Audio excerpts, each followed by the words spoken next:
Pale Luna. Pale Luna is a crude text-based game that surfaced online years ago, supposedly found on an old shareware disc from the late 80s. Pale Luna smiles wide.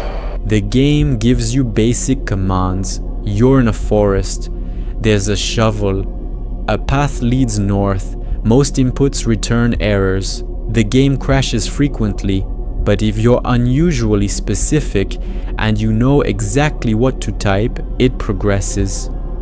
Eventually, the game outputs something unexpected.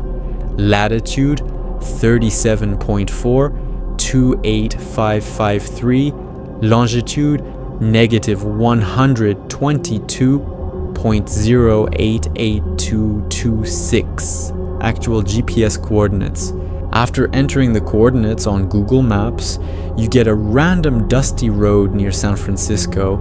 There is nothing special here, no crime scene, no fight, nothing in front of you, behind or above that is out of common. The story goes that someone followed those coordinates into the woods near San Francisco. What they found was a shallow grave, and inside it, the body of a young girl. There were no headlines, no confirmed reports, just forum posts, screenshots, and rumors passed around over the years. Attempts to replicate the original game have all failed. Each version now is broken, incomplete, or fake. Some say it was an elaborate ARG. Others think someone was trying to confess to something in the only way they could. But here's the part that sticks with people. What kind of person uses a video game to lead someone else to a body? I'm scared. It doesn't try to scare you with gore or jump scares. It uses something way more effective, your own computer. When you start the game, it feels like a broken prototype, grainy textures, disconnected rooms, the kind of thing you'd assume was abandoned mid-development. But then it crashes. We're about to play I'm Scared. Oh, I am? You guys are, I guess. Well,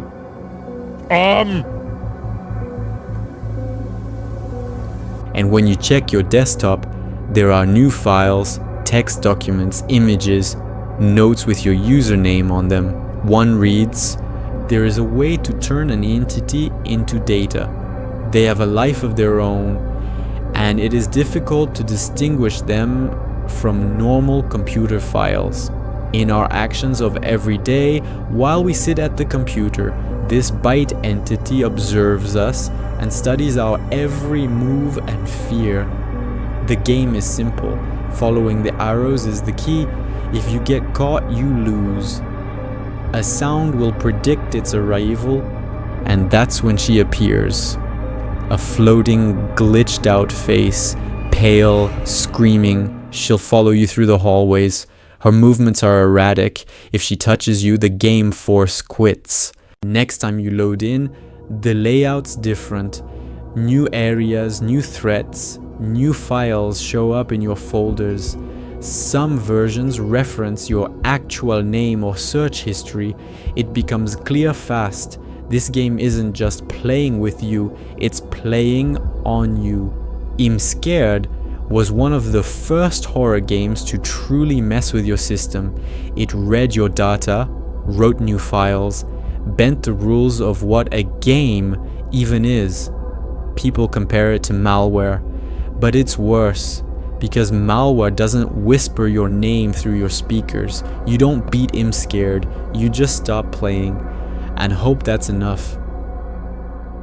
A YouTube channel known as Obscure Horror Corner uploaded a video that would go on to become one of the most infamous gaming mysteries on the internet. The video claimed to show footage from a disturbing game found on a hidden dark website. The game was called Sad Satan.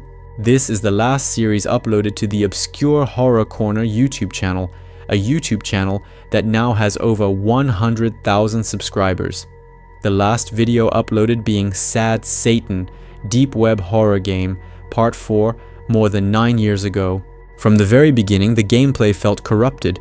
You walk down dark, flickering hallways, shadowy figures appear and disappear, textures glitch in and out, and then the audio begins. Real-life interviews with serial killers, warped recordings of screams, news reports about child abuse, each sound more disturbing than the last, and none of it makes any sense, which I can't play on YouTube because the video will get demonetized, but I can play some of the random sounds scattered through the video.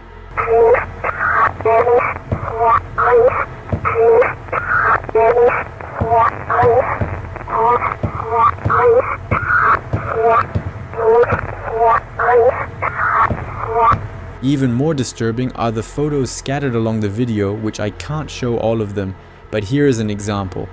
There is no score, no objective, no enemy. The game doesn't want you to win, it just wants you to keep walking, deeper and deeper into something that feels broken, wrong, possibly evil. One moment in particular stood out to viewers. The screen becomes flooded with reversed swastikas, which I can't show here. Distorted images of known criminals, some of them instantly recognizable. It was no longer clear whether this was a game or something else entirely. Not long after the videos were posted, Obscure Horror Corner stopped uploading. The original download link vanished, and the only remaining versions of the game seemed to be missing large pieces of content. Some believed the entire thing was a hoax. Others were convinced the version that was shown on YouTube was only a fraction of the full experience, that the real version had been removed for a reason. If it was just a game, why did it feel like more than that? Why did it feel like a disturbing message? The next game is called The Theater. Unlike most Lost games, this one doesn't have any known files, download links, or footage. Everything we know comes from stories, posts, memories, and the strange part is that everyone who remembers it seems to describe the exact same experience. I could only find one video with the original gameplay. The Theater was supposedly a simple Windows 95 shareware game passed around on discs in the late 90s. You start in an empty theater lobby. The only other character is a man behind a ticket booth. He says just one thing: "Thank you. Please enjoy the movie." You then walk down a hallway toward the screening room, but the doors never open. There's no movie. The hallway simply loops. Every time you pass through it, something changes. Posters begin to shift into something darker. The colors become dull and gray. The music becomes faint and distorted. Sometimes the ticket taker follows you. Sometimes his face starts to change. Eventually, the game crashes, but not before strange files appear on your hard drive. Files you didn't create, text documents with unreadable code, or images you don't remember saving. No one has ever found a working copy of the original game. Only recreations made years later based on online descriptions, but none of them fully match what people claim to remember. Some say the game never existed at all, that it was just a creepypasta, but others believe the theater was part of something much more complex, a digital experiment, or something designed to trigger specific emotions in the player. And if it never existed, how do so many people describe the same exact thing? In 2017, a YouTube channel called Petscop uploaded its first video. It showed what looked like a lost PlayStation 1 game. At first, it seemed like a normal game, bright, colorful, and filled with quirky creatures that you could collect. The channel has a lot of long videos with the game, but then the player, who called himself Paul, entered a hidden area, a place called the New Maker Plain. Everything changed. The music stopped, the colors turned gray, the buildings became lifeless and empty. The world felt like it had been abandoned. And then Paul started speaking directly to someone watching, or maybe something inside the game itself. Before I continue, I want to mention that I couldn't find any videos of this part of the game. The further Paul explored, the more disturbing things became. Messages appeared referencing real-world events, most notably the tragic death of a young girl named Candace Newmaker, a child who died during a controversial therapy session known as rebirthing. This wasn't just a game, it was a puzzle, a narrative hidden in code and symbols. Viewers began analyzing every detail, trying to figure out who made it, why it was made, and whether the game knew more than it should. The thing that made Petscop truly terrifying was how real it felt. Every glitch, every menu, every sound effect, it was all authentic to the PlayStation era. So much so that some people believed it was an actual prototype from the late 90s. But it wasn't. It was a carefully constructed project, one designed to blur the line between fact and fiction, between ARG and reality. The final video was uploaded in 2019, and then the channel went silent. No ending, no resolution, just a void filled with unanswered questions.